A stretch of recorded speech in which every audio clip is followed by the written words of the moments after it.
কুণাল ঘোষ সাংবাদিক বৈঠকে চাই ত্রুটি মুক্ত ভোটার তালিকা।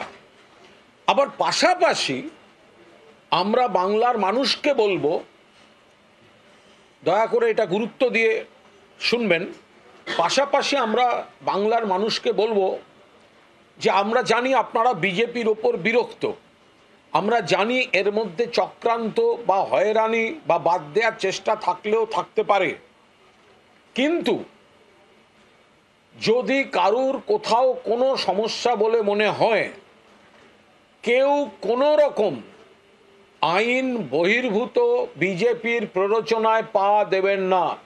তৃণমূল কংগ্রেস কোনো হিংসাত্মক প্রতিবাদ সমর্থন করবে না।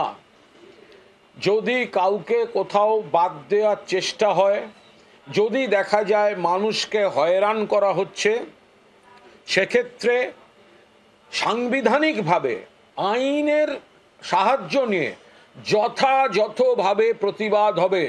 মমতা বন্দ্যোপাধ্যায়ের উপর আস্থা রাখুন, অভিষেক বন্দ্যোপাধ্যায়ের উপর আস্থা রাখুন, তৃণমূল কংগ্রেসের উপর আস্থা রাখুন।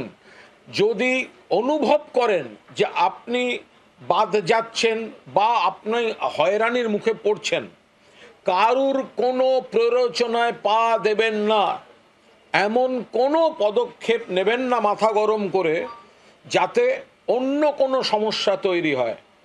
তৃণমূল কংগ্রেস, রাজ্য সরকার, যারা প্রশাসনে আছেন তারা গোটা জিনিসটা নজর রাখছেন, রাজনৈতিকভাবে আমাদের নেতৃত্ব নজর রাখছেন।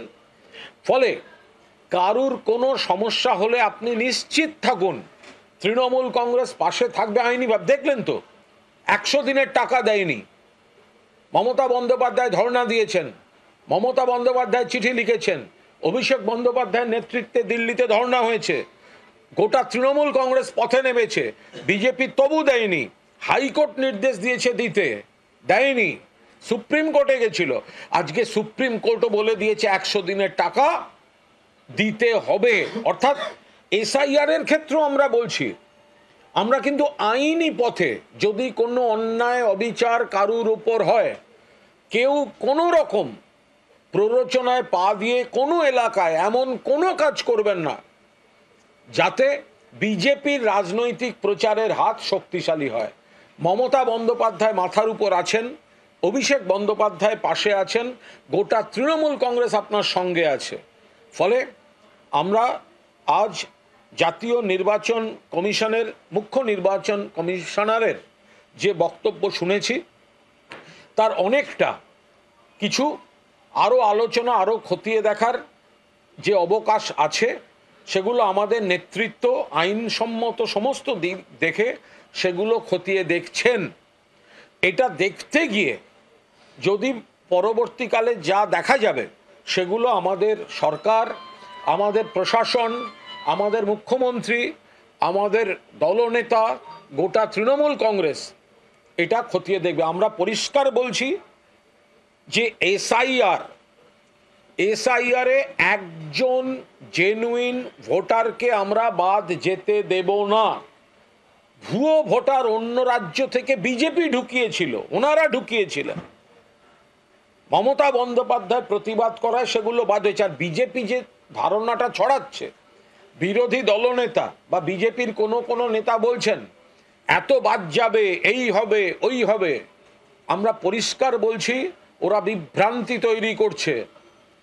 দেখা যাবে, আমরা বারবার বলছি, মতুয়া সম্প্রদায় আপনারা বিজেপির প্ররোচনায় পা দেবেন না। এরম না হয় আপনাদের অনেকের ওপরই এই এসআইআর নেমে না আসে, যে কারণে ওনাদের এক নেতাকে আগে থেকে বলতে হচ্ছে এসআইআরে যদি বাদ যান তাহলে আমরা ক্যাম্প করে ঢোকাবো। বাদ যান মানে জেনুইন ভোটার বাদ যাবেন কেন? জেনুইন ভোটার বাদ যাবেন কেন?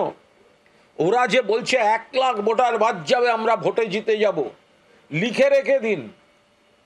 এসআইআর যা পারে করুক, নজর রাখছেন মমতা ব্যানার্জি, অভিষেক ব্যানার্জি, এবং যত এসআইআর যা ভোটার তালিকা, সেই ভোটার তালিকার উপর দাঁড়িয়ে 250 সিট নিয়ে মমতা বন্দ্যোপাধ্যায় চতুর্থবারের জন্য মুখ্যমন্ত্রী হবেন। কিন্তু ওরা রাজনৈতিক দৃষ্টিভঙ্গিতে অস্থিরতা তৈরির জন্য উদ্দেশ্য প্রণোদিত প্ররোচনামূলক ক্যাম্পেন করছে। এই ক্যাম্পেনে আপনি উত্তেজিত হবেন না। ধরা যাক কোনো এলাকায় কোনো মানুষের নাম এসআইআর থেকে বাদ যাচ্ছে, জেনুইন ভোটার, তাকে বলা হচ্ছে বাবার অমুক নিয়ে এসো, তাকে বলা হচ্ছে মায়ের অমুক নিয়ে এসো, ধরা যাক বাদ যাচ্ছে, তারপরেও আমরা আপনাদের পরিষ্কারভাবে আবেদন করছি, মমতা বন্দ্যোপাধ্যায়, অভিষেক বন্দ্যোপাধ্যায়ের উপর আস্থা রাখুন। বিজেপি যেটা চাইছে যে ন্যায্য ভোটারকে বাদ দিয়ে প্ররোচনা দাও যাতে তারা একটু ক্ষুব্ধ হয়ে বহিঃপ্রকাশ করবেন না। আপনি যদি জেনুইন ভোটার হন, কারুর ক্ষমতা নেই আপনাকে এই ভোটার তালিকা থেকে বাদ দেওয়ার। 3 বছর ধরে লড়াই চলেছে 100 দিনের টাকার, তারপরে আজ সুপ্রিম কোর্টে গিয়ে সেই দাবি মান্যতা পেয়েছে, রাজ্য সরকারের মান্যতা পেয়েছে তৃণমূল কংগ্রেসের বক্তব্য, মমতা বন্দ্যোপাধ্যায়ের দাবি, অভিষেক বন্দ্যোপাধ্যায়ের দাবি। ফলে এসআইআর নিয়ে যা হবে সাংবিধানিক আইনি পথে তৃণমূল কংগ্রেস আপনাদের পাশে আছে এবং থাকবে। আমাদের মূল লক্ষ্য একজনও ন্যায্য ভোটারের গায়ে হাত পড়তে না দেওয়া। বাংলার আওয়াজ, বাঙালির আবেগ, জি 24 ঘন্টা।